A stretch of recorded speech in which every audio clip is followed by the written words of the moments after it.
DPRD Kota Malang menggelar rapat paripurna dengan agenda jawaban Wali Kota atas pendapat umum fraksi DPRD terhadap 4 ranperda, yakni perubahan Perda Nomor 4 Tahun 2023 tentang pajak daerah dan retribusi daerah, Perseroda Tugu Arta, penyerahan modal Persero Tugu Arta, dan ranperda perparkiran di Gedung Dewan pada Rabu siang. Jawaban Wali Kota atas PU fraksi dibacakan oleh Wali Kota Malang Wahyu Hidayat, antara lain tindakan preventif Pemkot dalam melakukan antisipasi terhadap potensi pelaku usaha nakal dalam mempermainkan pajak elektronik atau e-tax, yakni dengan melakukan sosialisasi kepada wajib pajak dan pemantauan melalui ruang monitoring.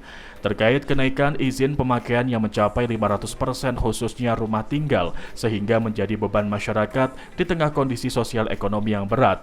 Wahyu menjelaskan bahwa salah satu perubahan dalam ranperda ini adalah penurunan tarif retribusi pemanfaatan kekayaan daerah. Sementara itu terkait tarif PBB berubah dari 4 tarif menjadi single tarif dan alasan Pemkot Malang menetapkan tarif 0,2% bahwa penetapan satu tarif PBB P2 merupakan hasil evaluasi dari Kementerian Dalam Negeri untuk dilakukan penyesuaian pasal 8 Perda Nomor 4 Tahun 2023 tentang pajak daerah dan retribusi daerah. Sedangkan penetapan tarif PBB P2 menjadi 0,2% untuk meningkatkan potensi pendapatan pajak. Penetapan sanksi terhadap pelanggaran rambu lalu lintas yang dimaksudkan dalam objek retribusi, Wahyu menjelaskan bahwa jenis objek pajak dan retribusi daerah telah ditetapkan berdasarkan ketentuan Undang-Undang Nomor 1 Tahun 2022. Banyak pertanyaan yang terkait dengan substansinya adalah bagaimana dengan ada aturan tersebut ada perubahan-perubahan terhadap ranperda kita yang ada di bawahnya. Perubahan 4 ranperda itu berdasarkan adanya ketentuan baru. Akhirnya kita mengikuti, otomatis kita mengikuti apa yang sudah dilakukan di sana. Rata-rata pada perda dengan pajak, dengan keberadaan dari badan usaha milik daerah, ya, itu semua kita lakukan regulasi. Sementara itu, Ketua DPRD Kota Malang Amitya Ratnanggani Siraduhita menegaskan bahwa jawaban dari Wali Kota akan ditelaah secara mendalam oleh setiap fraksi sebelum diambil keputusan lebih lanjut. Amitya juga menegaskan bahwa keempat ranperda tersebut memiliki urgensi yang tinggi, sehingga beberapa di antaranya masih memerlukan pencermatan lebih lanjut.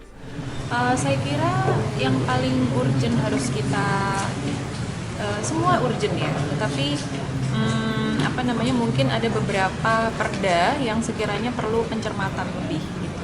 Artinya lebih kemudian melakukan analisa yang secara komprehensif gitu. Saya pikir kalau PDRD itu kan hanya merubah beberapa postur atau item-item yang ditambahkan di situ. Tapi tentu saja pasti harus melihat juga kiranya potensi apa yang terlewat. Biasanya kami akan memanggil para tenaga ahli untuk bisa memberikan kami input secara akademis gitu ya, untuk berkaitan dengan perda-perda. Paling cepat realisasi perda itu semua tergantung dari proses-proses setelah di kami di DPRD pastinya gitu. Tapi untuk kita bicara di koridor DPRD sendiri, kalau memang ternyata substansi itu masih alot dalam beberapa diskusi, dan pastinya akan tidak mungkin mudah untuk kemudian kami serahkan ke provinsi kan gitu. Dewan berencana menggali lebih dalam potensi dari masing-masing ranperda, termasuk juga meminta pandangan dari akademisi guna memastikan regulasi yang dihasilkan benar-benar sesuai dengan kebutuhan dan kepentingan masyarakat Kota Malang. Ali Mahrus melaporkan.